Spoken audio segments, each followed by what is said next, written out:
بندے کے دل سے نکل جاتا ہے اور مخلوق کا خوف جو ہے اس کے دل کے اندر پیدا ہو جاتا ہے. اس لیے مشاہد فرماتے ہیں کہ اٹھتے بیٹھتے سوتے جاگتے اللہ تبارک و تعالیٰ کو یاد کرتے رہنا چاہیے. خوشی ہو تو بھی اللہ کو یاد رکھے, غمی ہو تو بھی اللہ کو یاد رکھے. ہر وقت اپنی زبان پر الحمدللہ, سبحان اللہ, اللہ اکبر, ماشاء اللہ, سبحان اللہ, جزاک اللہ, ان الفاظ کا ورد رکھے. اب کوئی خوشی کی خبر ملے تو وہاں کہنے کی بجائے الحمدللہ کہہ دے, ماشاء اللہ کہہ دے. کوئی غمی کی خبر سنے, کسی کی موت کی خبر سنے, کسی کے ایکسیڈنٹ کی خبر سنے تو معاملہ کرنے کی بجائے انا للہ و انا الیہ راجعون پڑھے. اس کا ترجمہ یوں ہے, ہم اللہ ہی کے لیے ہیں اور اسی کی طرف لوٹ کر جائیں گے. بلندی پہ چڑھے تو اللہ اکبر پڑھے, بلندی سے نیچے اترے سبحان اللہ پڑھے. یہ الفاظ اگر ہماری زبان پر جاری ہو گئے تو انشاءاللہ اللہ تبارک و تعالیٰ کو ہم اٹھتے بیٹھتے سوتے جاگتے یاد کرنے والوں میں شامل ہو جائیں گے. اور پھر کیا ہوگا, ایک دن مرنا تو ہے, جب ہماری زندگی کے آخری لمحات ہوں گے, ملک الموت علیہ السلام جب سامنے آئیں گے اور کرم ہو جائے کہ سرکار تشریف لیا ہے, سر والی اسے رحمت کی عطا لائیے, حال بگڑا تو بیمار کی بنائیے, تو پھر کیا ہماری زبان پر کیا نکلے گا, لا الہ الا اللہ محمد رسول اللہ صلی اللہ علیہ وسلم. حضور آثر العلماء سید حسن میاں رحمۃ اللہ تعالی علیہ کی زبان پر ایک ورد ہر وقت رہا کرتا تھا اور وہ تھا یا اللہ یا رحمان یا رحیم, یا اللہ یا رحمان یا رحیم, یا اللہ یا رحمان یا رحیم. یا پڑھا کرتے تھے. جب آپ کا آخری وقت آیا تو آپ نے انہی الفاظ کا ورد کیا اور آپ کی روح جسم سے پرواز کر گئی. یعنی کہ آپ کے آخری الفاظ جو تھے وہ یہی تھے, یا اللہ یا رحمان یا رحیم. محترم بھائیو, اللہ کو ہم بالکل بھول گئے ہیں. آج اگر نیند کے اندر ہم بڑبڑاتے بھی ہیں نا تو بھی دنیا ہی ہوتی ہے. یا تو اپنے محبوبہ کا نام لیتے ہیں, یا جس سے زیادہ محبت کرتے ہیں اس کا نام لیتے ہیں, یا ہم دنیا کی محبت کے اندر ایسے گرفتار ہو گئے ہیں کہ دکان کے اندر اوپر جو ہم سیل میں نہیں کرتے ہیں رات کو بھی وہی بڑبڑاتے ہیں, نیند میں بھی. جیسے کہ ضمن ایک لطیفہ ہے,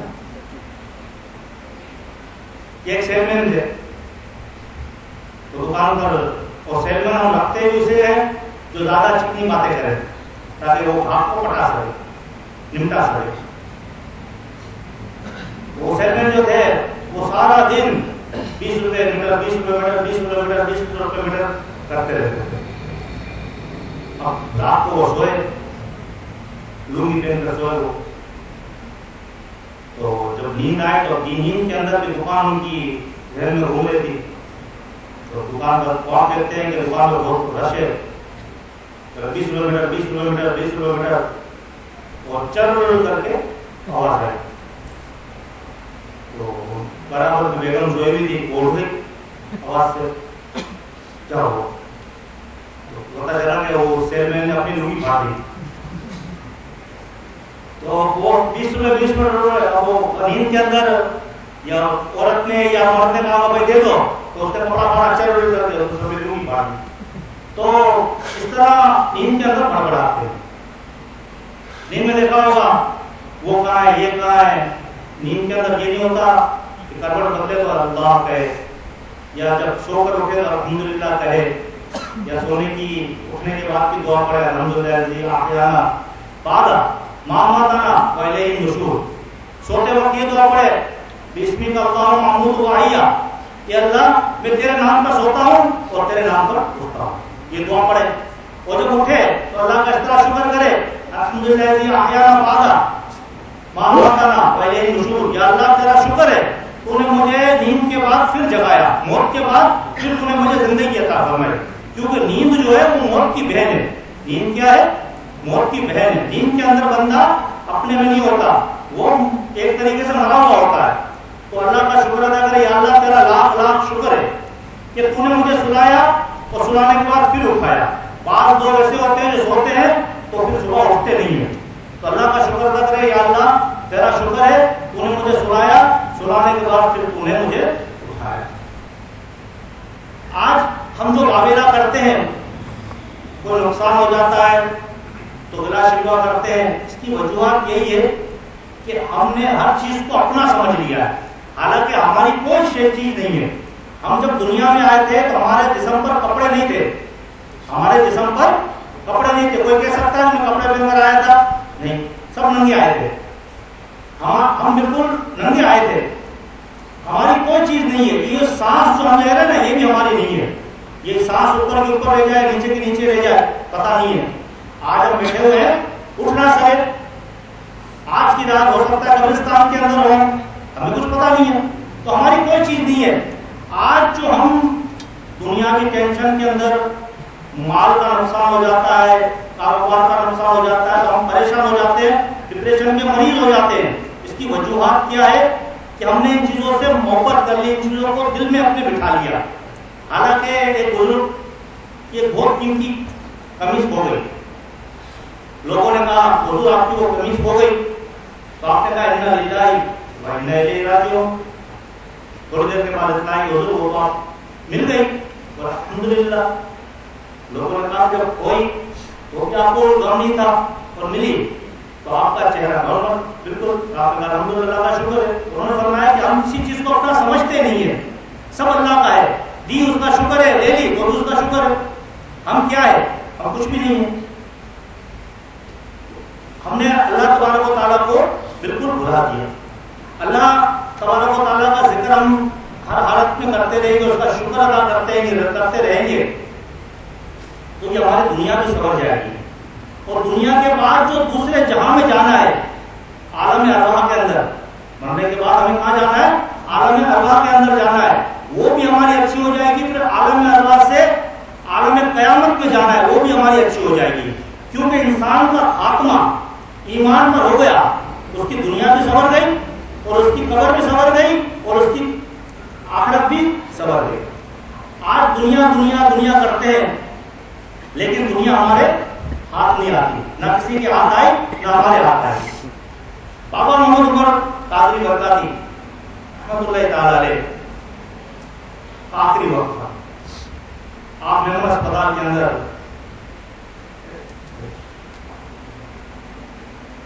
گرو کی آپ پر تاریخ تھی. گرو جی کی عادت میں وہاں پہنچا, اور پہنچنے کے بعد تھوڑی دیر بیٹھنے کے بعد میں نے آپ سے کہا کہ آپ کو درود تاج سناؤں.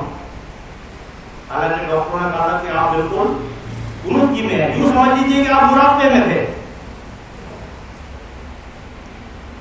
تو آخری لمحات میں آپ نے کہا, یعنی کہ ہاں مجھے سنا. میں نے درود تاج مکمل سنایا. سنانے کے بعد میں نے کہا کہ حضور میں سجدہ شریف پڑھوں, تو آپ نے فرمایا یعنی کہ پڑھو. میں نے سجدہ شریف کو پڑھا. اسی دوران ایک نوجوان آیا اور اس نے مجھ سے کہا کہ حاجی صاحب ٹھیک ہو جائیں تو مجھے حاجی صاحب سے بیعت کرنی ہے.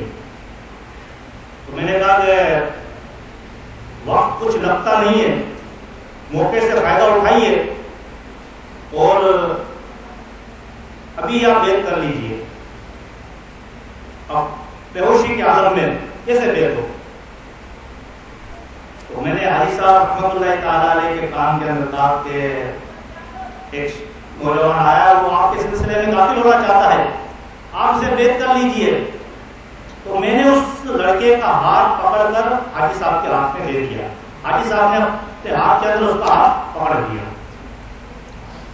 آپ کو پتا ہے بندہ بے ہوش ہوتا ہے اس کا کیا حال ہوتا ہے. تو حاجی صاحب نے اس کا ہاتھ پکڑ لیا اور پکڑنے کے بعد اپنے سینے پر رکھا. چند لمحے تک سینے پر رکھا اور چند لمحے کے بعد پھر اس کا ہاتھ کو چھوڑ دیا. تو میں نے کہا کہ الحمدللہ آپ کو مبارک ہو، حاجی صاحب نے آپ کے ہاتھ کو پکڑ کر اپنے مشاہدوں کے حوالے کر دیا. یعنی کہ آخری لمحات کے اندر اب دیکھیں اس وقت کیا عالم ہوتا ہے علامات الحفیظ، لیکن جو اللہ کی یاد میں لگا ہوتا ہے اس کی نظر بھی آسان ہو جاتی ہے اور نظر کے وقت ایسے معاملات ہو جاتے ہیں. حاجی صاحب رحمۃ اللہ تعالی علیہ کی جوزہ اہلیہ 18 شعبان 18 رجب کو آپ کا وصال ہوا. وصال سے 2 دن پہلے آپ کی آواز بالکل بند ہو گئی تھی. آپ کی آواز بالکل بند ہو گئی تھی. حاجی صاحب رحمۃ اللہ تعالی علیہ کی اہلیہ جو تھی وہ ہر وقت ایک مخصوص تسبیح اپنے ہاتھ میں رکھتی تھی اور پڑھتی رہتی تھی. عصر کے بعد جب میں جاتا تھا تو حسبنا اللہ و نعم الوکیل حسبنا اللہ و نعم الوکیل کا ورد رکھتی اور درود شریف پڑھتی رہتی. وصال سے 2 دن پہلے آپ کی آواز بالکل بند ہو گئی تھی. آواز بالکل بند ہو گئی تھی. جب وصال کا وقت قریب آیا، وصال کا جب وقت قریب آیا تو بلند آواز سے اللہ اکبر کہا اور آپ کی آنکھیں بند ہو گئی. آخری لمحات اللہ اکبر کہا اور آپ کی آنکھیں بند ہو گئی. یہ واقعات ہم کتابوں میں پڑھتے رہتے ہیں اور آپ کا مشاہدہ ہوگا جس کا آپریشن ہوتا ہے اس کو بے ہوش کیا جاتا ہے اور بے ہوش کرنے کے بعد جب اس بے ہوشی کے عالم میں وہ بڑبڑاتا ہے، بیوی کو بلاتا ہے، بچوں کو بلاتا ہے، پوچھتا ہے دکان کا کیا حال ہے، یہ کیا حال ہے، وہ کیا حال ہے. آپ نے دیکھا ہوگا مشاہدہ کیا ہوگا یہ ہوتا ہے. لیکن قربان میرے پیر و مرشد کا، میرے پیر و مرشد امیر اہل سنت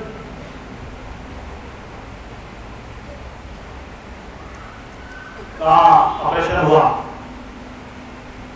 آپ کو بے ہوش کیا گیا.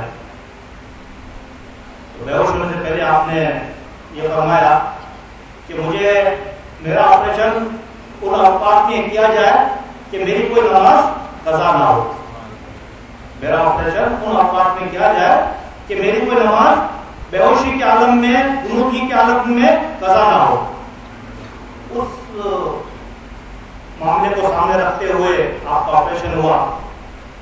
آپ جب لیٹے تو آپ نے کلمہ شریف پڑھا اور مشین بے ہوش کرنے کے لگانے سے پہلے آپ نے یہ پڑھا میں سو جاؤں یا مصطفیٰ کہتے کہتے، کھلے آنکھ صلی اللہ کہتے کہتے.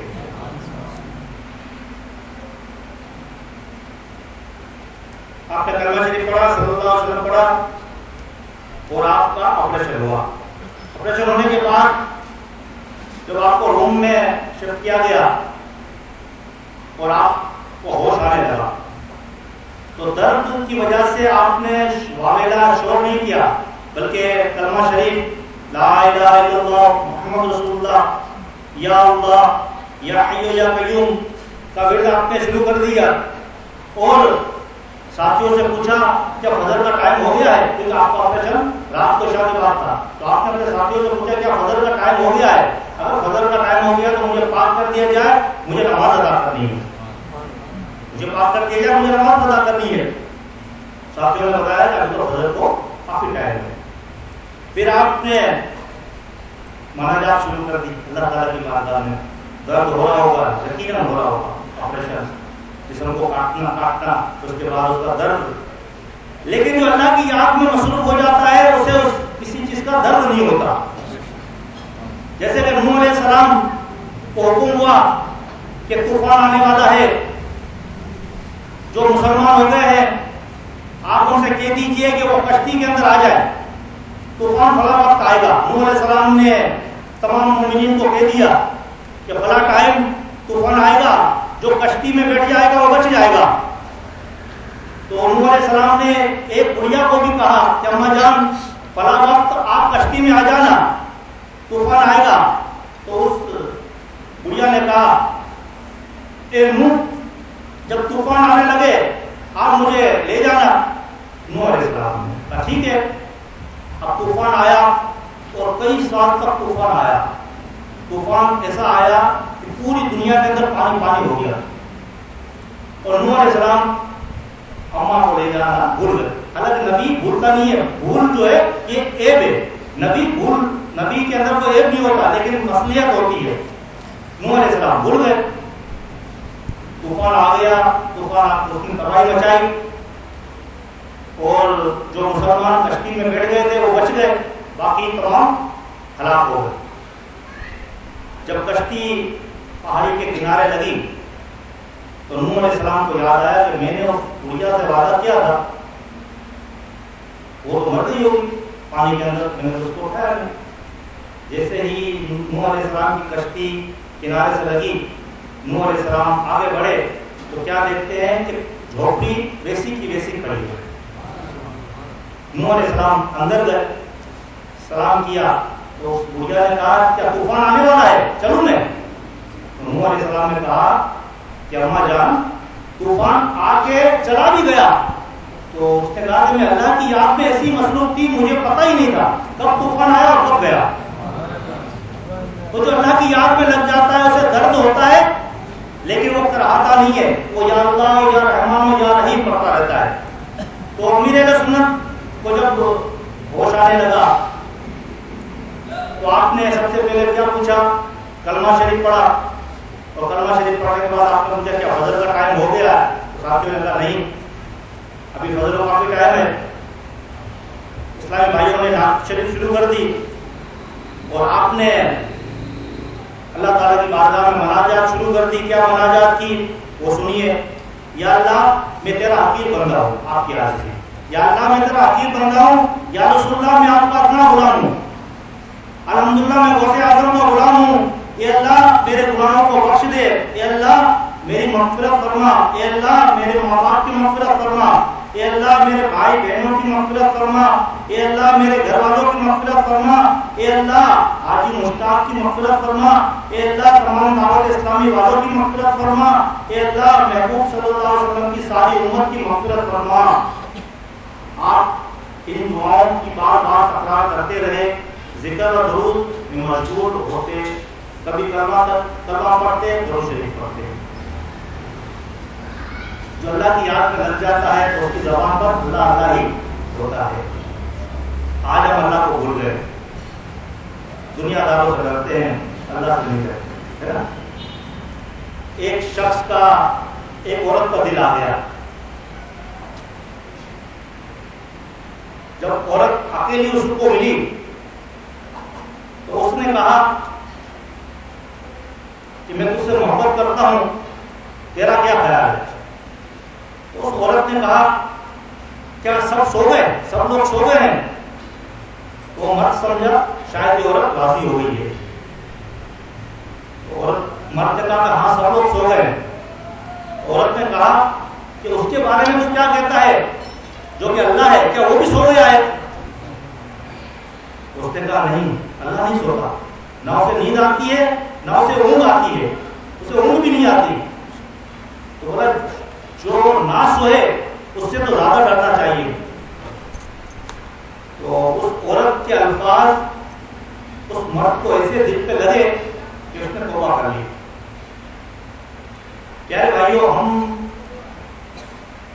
گناہ کرتے ہیں لیکن یہ نہیں سوچتے کہ اللہ دیکھ رہا ہے، اللہ دیکھ رہا ہے. اگر ہماری یہ سوچ بن جائے کہ اللہ دیکھ رہا ہے تو پھر ہم چھوٹے سے چھوٹے گناہ سے بھی ہم بچنے میں کامیاب ہو جائیں گے. اللہ تبارک و تعالیٰ نے 3 قسم کی مخلوق پیدا کی. کتنے قسم کی؟ 3. اللہ تعالیٰ نے فرشتوں کو پیدا کیا، جانوروں کو پیدا کیا اور انسان کو پیدا کیا. 3 قسم کی مخلوق پیدا کی. اللہ تعالیٰ نے فرشتوں کو پیدا کیا تو فرشتوں کو صرف عقل دی، شہوت نہیں دی، مستی نہیں دی، شباب نہیں دیا، جوانی نہیں دی اور جواب نہیں دیا. اللہ تعالیٰ نے فرشتوں کو کیا دیے؟ عقل. اور اللہ تعالیٰ نے جو حکم فرما دیا فرشتے وہی کرتے ہیں، اپنی مرضی سے کچھ نہیں کرتے. اللہ تعالیٰ نے بعض فرشتوں کو پیدا کیا تو رکوع کی حالت میں، بعض فرشتوں کو پیدا کیا سجدے کی حالت میں، بعض فرشتے رکوع کی حالت میں، بعض فرشتے قیام کی حالت میں.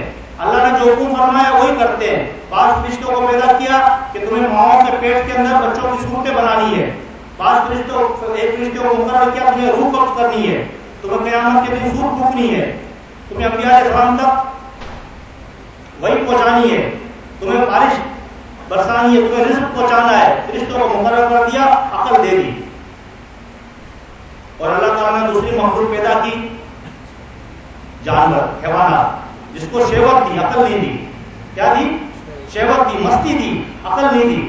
ان کو جب مستی چڑھتی ہے وہ اپنی مستی اپنی دوسری جنس کے ساتھ اتار لیتے ہیں. اور اللہ تعالیٰ نے تیسری مخلوق پیدا کی انسان، جس کو دونوں چیزیں دے دی، عقل بھی دے دی اور ساتھ ساتھ اس کو شہوت بھی دے دی، مستی بھی دے دی. اب علماء کرام فرماتے ہیں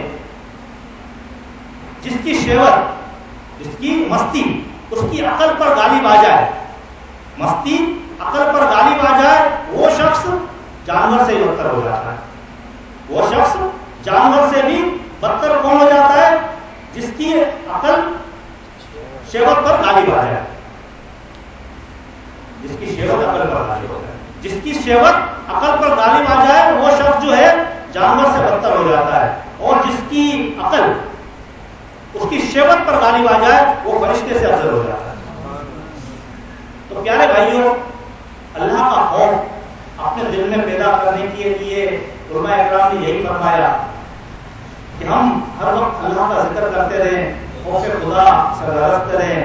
بتقاضا بشریت گناہ ہو جائے تو فوراً اللہ تعالیٰ کی بارگاہ میں اس کے حبیب کا واسطہ دے کر اللہ سے توبہ کرے، استغفار کرے، تو انشاءاللہ اللہ تبارک و تعالیٰ ہمارے گناہوں کو معاف فرما کر اچھے لوگوں میں شامل کروا دے گا. اور اگر ہم اچھے لوگوں کے ساتھ اٹھتے بیٹھتے رہیں گے تو انشاءاللہ ان کی برکت سے ہم بھی گناہوں سے محفوظ رہیں گے. اور بری صحبت میں رہیں گے تو گناہ کرتے رہیں گے. اللہ کا خوف دل سے نکل جائے گا، دنیا کا خوف دل میں بیٹھ جائے گا. لائٹ چلی جائے گی تو اندھیرے میں ڈر لگے گا، کتا بھونکے گا تو ڈریں گے، بلی کی میاؤں سن کر ڈریں گے. اللہ کا خوف اپنے دل میں پیدا کرے. اللہ تبارک و تعالیٰ سے دعا ہے کہ اللہ تبارک و تعالیٰ ہمیں عمل کے لیے توفیق نصیب فرمائے. وما توفیقی الا باللہ.